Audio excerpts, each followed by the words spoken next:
children's theater is just a blast. I love having all these young people here going on a journey together. Kids can watch what's happening up here at Theater Booth on the stage and say, I can relate to that, that's me. My favorite thing is doing it for young people. To be able to introduce theater, cool sounding theater, to kids.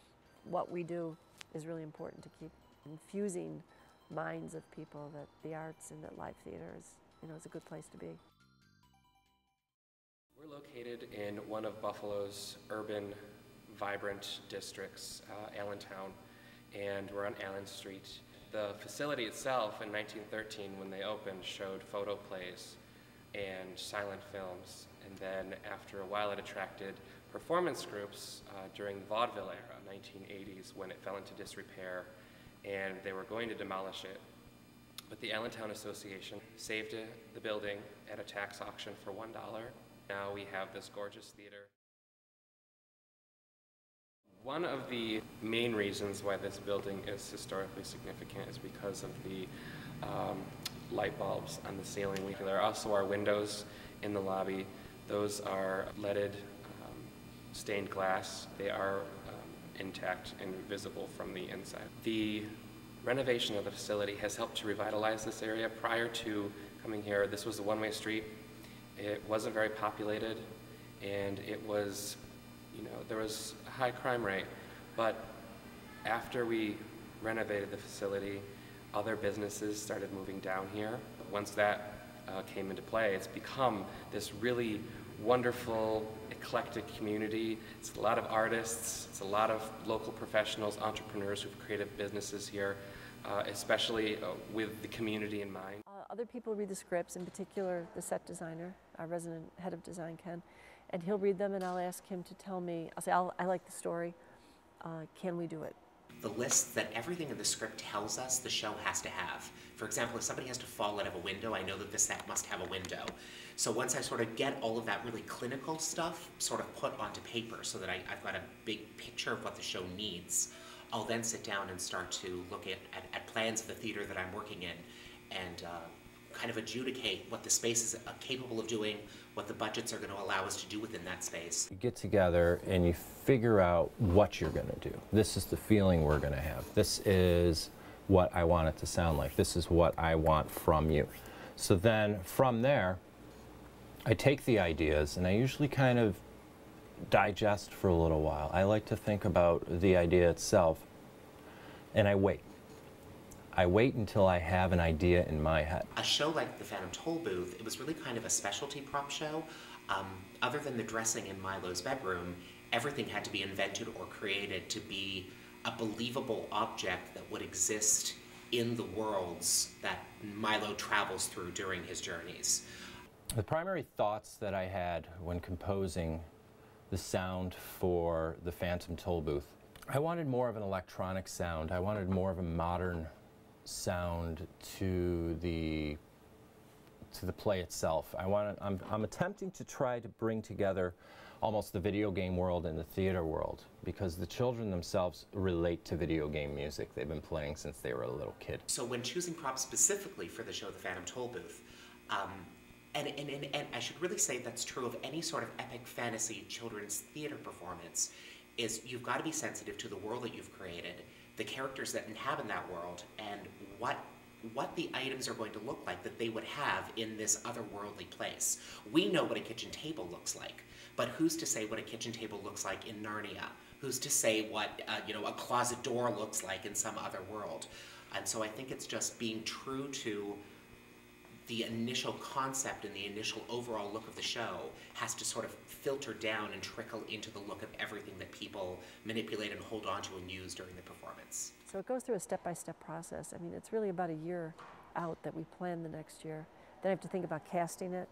Are the right people in town? I might call a couple of actors that I might think, I really need this particular actor for the part, and if they're not available, then I might think about whether or not I'm going to do the show.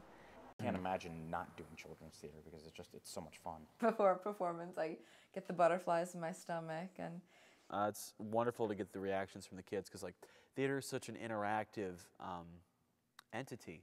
Like the kids, or just the audience in general, actually will give us just as much as we give them. The second you step on stage, it all falls away, and then you're like, oh, I love this. This is why I do this. We don't get involved in the pre-production aspect of it. You know, that's the designers, Ken and Meg, and the sound designer, in this case, Brian Wantuck, and they get together and they talk about what they want the show to look like, what kind of budget they're looking at, what they're capable of doing. A lot of those decisions are actually already made before we even were either cast or came in for the first read-through. We rehearsed for about a month before we started, which is pretty standard for a show. 4 weeks of rehearsal and then 4 weeks of a run. And after rehearsing for a month, you get very used to the muscle memory and just the habit of doing things a certain way. And having to change that, it's not always easy. A big part of that was preparing all the different changes and getting used to working with the masks. That was an element that was different than other shows that I've done, because we rehearsed for the first couple of weeks without the masks, and then we brought the masks into play once we had really had the lines solid and the blocking solid, and that just throws everything into a whirlwind. It makes everything different.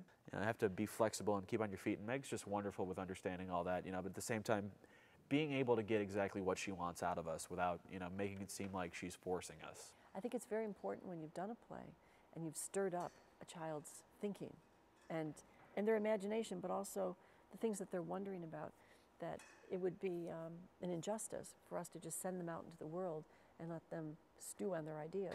They really enjoy being able to ask the actors, how did you do that, or why did you do it, or what were you feeling like? And it's interesting too that every age group has a different kind of style question that they'll ask about.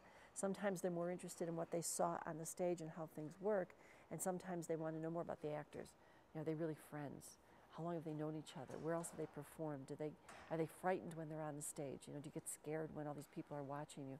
So we're really prepared for the kinds of questions that we're going to get, and we give them a chance to feel that it's been a personal experience. We get personal with them, outside of the play at the end, and that has helped to really build relationships with our audience.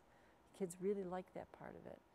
It makes it a lot easier during talkback that they want to ask questions, because they know they're not going to be treated like children. They get treated like children often enough. They get talked down to and everything. And this is an opportunity for them to come in, put in their 2 cents, and let their imaginations really roam without worry about being judged or being called childish or what have you. I think it's great that they all raise their hands, and young people will have similar questions, and so you're not so different after all. You think the same, you have the same wonders, you have the same ideas, and it's really great to have that kind of exchange where you can share in live theater together and know that, we're not so different from each other after all. Toy is a great place for families because theater is a really important thing. It's an important thing that we would hopefully like to instill in people at a young age, and so this is just the perfect opportunity for a family to be together, not just zone out in front of a television, have live theater right in front of them. And if this is their first experience, that's a wonderful gift that a parent could give a child, or just a wonderful gift that Theater of Youth is able to give to families. It's a great place to go. It's a place they can kind of bond and share a really magical experience together, and hopefully learn something too. Who knows what they're going to do in 5 or 10 years, if they're going to go to college, or if any of the kids who come and see their first show here, if they get inspired by us to do theater. I love what Toy does. I think it's really important to bring theater to children, and to have this be their first theatrical experience is really amazing. Obviously, we're pursuing our dreams of performing and being involved in the arts. If we can even have any small part in getting these kids to follow suit and just follow their dreams, that's really amazing. It's an amazing feeling. You come to a theater and you're sitting in a room with 400 other human beings, and you're sharing a story, and you are experiencing, the emotion of the story, whether it's the joy and the laughing and the humor of it, or if it's the real warmth and tragedy of something. Whatever it is, it's human, and to have that experience with a room full of people, I think is good for your heart and soul.